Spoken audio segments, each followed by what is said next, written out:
In the Democratic Republic of Congo, flights of the national aviation company Congo Airways have been suspended for several weeks. This situation is complicating the movement of the population, which relies on the air to reach the different corners of this vast country, the second largest in surface area of the African continent. Because in the DRC, air transport remains the only viable option if you wish to travel with comfort quickly. Other routes such as trains, boats and roads are often closed, obstructed or in disrepair. According to the African Development Bank, the DRC's road network, stretching 152,400 kilometers long, is today almost 95% impassable. Navigation on Congolese water is also difficult. According to local statistics, between 2018 and 2023, there have been upwards of 30 shipwrecks, causing the death of at least 800 people and the disappearance of a further 200 travelers. And the Société Nationale des Chemins de Fer du Congo, otherwise known as the SNCC, and the DRC State Railway and Ferry Operator, is facing a tsunami of outdated equipment, financial difficulties, and management problems. And the news of Congo Airways fleets grounding since September 11, 2003, awaiting essential maintenance has had serious implications. According to the General Director of Congo Airways, Commander José Dubiel Weah, the engines of the Airbus A320s are obsolete and require urgent replacement. Commander Luweya would go on to estimate that the replacement of all engines in the fleet would cost approximately $28 million. Big money for a cash-strapped airline. Upon Congo Airways incorporation in 2014, the company owned and operated two Bombardier planes. One is currently under maintenance and the other has been out of service for a long time. However, to meet international aviation standards, the decision was made to cancel flights until further notice. The Congolese state-owned flag carrier is, however, also suffering under the weight of a debt pile, which today exceeds approximately $100 million. This debt, according to officials, represents the wages of its staff. Astonishingly, some 600 employees are employed by Congo Airways to maintain, manage, and operate a fleet of just 3 aircraft. And allegedly, staff are now owed months of salaries still to be paid, whilst suppliers are also struggling with a lack of payments. Meanwhile, fiscal dues and tax receipts to the tune of $30 million are owed to the government's own purse by Congo Airways. But how did this happen, and where did it all go wrong? In this Biograph Africa production, we provide you an update on the DRC's embattled airline and how did it go from a beacon of hope for the Congolese population to a national embarrassment. Please remember to like, share and subscribe for more Biograph Africa productions on all things happening across the continent. Established in 2014, Congo Airlines was celebrated for its startup. For the Congolese, it promised to revitalize the local transportation sector with the ambition of connecting the vast and diverse regions of the country, fostering economic growth and providing a lifeline to remote communities. It would even schedule cross-country flights to Cameroon and South Africa. In the early years, it showed promise, with flights connecting cities and regions that were long isolated.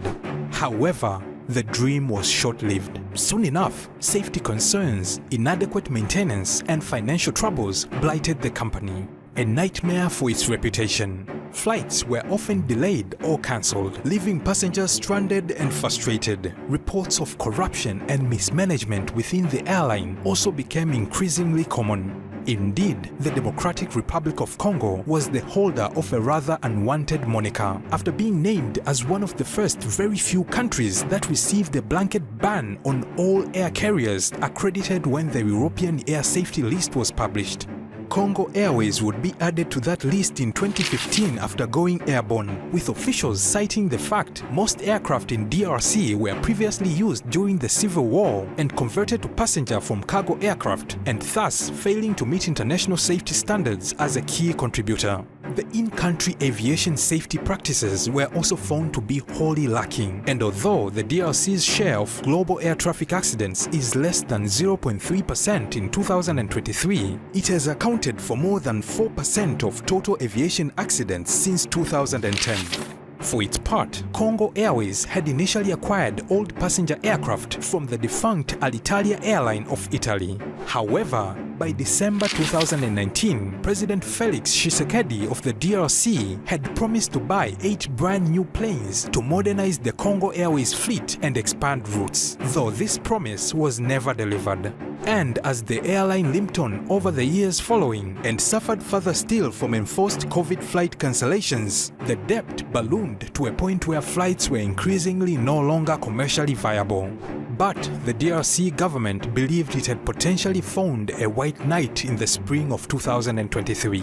At a signing ceremony on March 2nd with the Ministry of Transport, Egyptian businessman Khalid Sadiq and his development company A&M Development signed a non-binding memorandum of understanding to investigate the feasibility of rescuing the airline. A team of aviation experts were appointed to do the due diligence. A&M Development Group is already involved in a purported $37 billion worth of infrastructure development projects in the DRC, and Mr. Sadiq is believed to have close ties to President Tshisekedi. But unfortunately, as the months passed, no deal materialized. The MOU expired and bankruptcy loomed for Congo Airways. That was until September 13, 2023, when the general management of Congo Airways presented to Prime Minister Sama Lukonde a recovery plan. The request amounted to a government bailout of $33 million to emerge from the crisis. The company's management proposed to urgently repair all 3 operated aircraft. 2 require full engine refits in addition to the Bombardier DHC-8 Q400 model stationed in Malta for ongoing maintenance. Amidst the ongoing suspension of flights, the 2 Airbus planes remain docked on the tarmac at Ndjili International Airport in the Congolese capital of Kinshasa. According to a press release issued by the Ministry of Transport, the Congolese government further approved $10 million to lease 2 planes and provide temporary relief to scheduled services while waiting for the rapid relaunch of the National Airways' own fleet. Then, 10 days later, in a highly unusual move, the Ministry of Transport would announce the signing of a memorandum of understanding with the Ethiopian Airlines Group for the creation of a new national airline called Air Congo. The partnership proposed to implement a strategy between the 2 parties to promote the development of investments in the aeronautics sector and the consolidation of network operators under a flight share, as well as the strengthening of technical and operational capacities. The Air Congo project will have a minimum of 7 aircraft when it goes airborne, according to reports, and will be majority Congolese owned. Under the negotiations, the Ethiopian Airlines Group were insistent upon the management team all being existing senior Ethiopian Airlines executives to stave off concerns over possible corruption. The group already has a series of African airline subsidiaries flying under its carrier, notably Sky Airlines in Togo, Zambia Airways, Malawi Airlines, and Chad Airlines. The Congolese government moved to reassure, however, that this process will not be to the detriment of Congo Airways, whose implementation of the Emergency and Stabilization Plan is advanced. Indeed, DRC Minister of Transport Mark Ekila, in a televised address, was at pains to assure doubters that Congo Airways' ill health was not terminal. Ekila commented, "It should not be said that the country does not have planes. It must be said we do have a problem with our national airline. However, it is not forbidden in the state to have a second national aviation company." Those problems, Ekila would elaborate within his speech, amounted to a wrong business model, a non-transparent administration, and inappropriate pricing structures as key factors contributing to this crisis. Not exactly grounds for optimism then that Air Congo would be a flying success. Soon enough, Minister Ekila and the major political parties in Congo, the UDPS and USN, would face a barrage of criticism online and in the media after the Air Congo announcement, standing accused of seeking to paper over the cracks within Congo Airways and simply starting new rather than addressing all their liabilities, a move which would severely impact the out-of-pocket staff, passengers and creditors due to loss of monies amidst the ongoing troubles. And Congo Airways issues have extended far beyond just airport terminals and plane cockpits too. With the DRC facing rising inflation and currency depreciation, can passengers afford to travel? Undeniably, President Tshisekedi's regime is in turbulent times, as instability continues to rock DRC on ground level too, with the Rwanda-backed M23 rebels attacking an eastern region of the DRC in late 2021, defeating the Congolese army and capturing swathes of North Kivu and cutting off a main trade route with Uganda. According to the UN World Food Programme (WFP), since March 2023 alone, 5.7 million people have been displaced in the eastern provinces of North Kivu, South Kivu and Ituri, creating the highest number of displaced refugees in Africa. UN World Food Programme experts also gravely estimated food and water insecurity will affect a staggering 28.5 million in 2023. The DRC has long suffered from one of the world's longest and most complex humanitarian crises.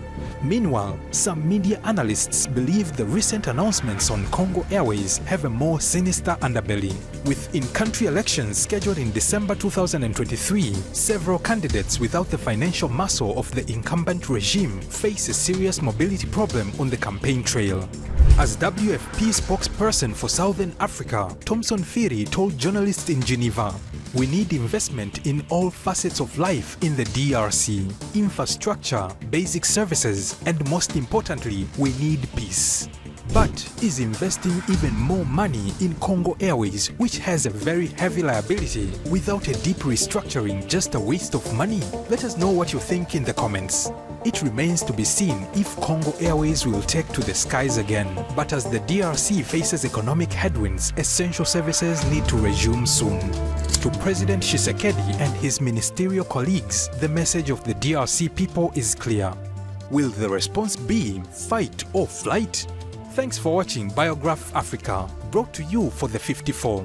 Please like, subscribe and share this channel if you enjoy our content for more weekly video releases on significant news, events, developments, people, politics and trends shaping our continent.